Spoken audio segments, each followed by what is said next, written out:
குருவே, என் வாழ்க்கையில் மகிழ்ச்சியே இல்லை என்று குருவிடம் சிஷ்யன் வருத்தப்பட்டான்.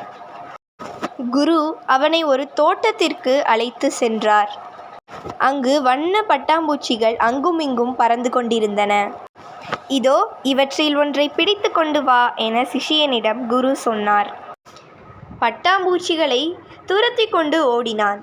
ஆனால் அவனால் ஒன்றை கூட பிடிக்க முடியவில்லை.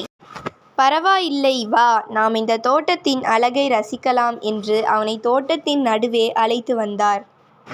இருவரும் அமைதியாக அமர்ந்து கொண்டு தோட்டத்தின் அழகை கண்கள் விரிய கண்டு களித்து கொண்டிருந்தனர்.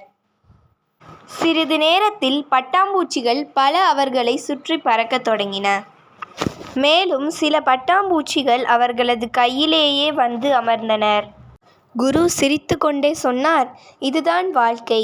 மகிழ்ச்சியை தேடி துரத்துவது அல்ல வாழ்க்கை. வாழ்க்கையை அமைதியாக நின்று ரசிக்கும்போது மகிழ்ச்சி நம்மிடம் தானாக வந்து சேரும். இந்த கதை உங்களுக்கு பிடித்திருந்தால் இதற்போல் மேலும் பல கதைகளுக்காக நம்ம சேனலை சப்ஸ்கிரைப் செய்து கொள்ளுங்கள்.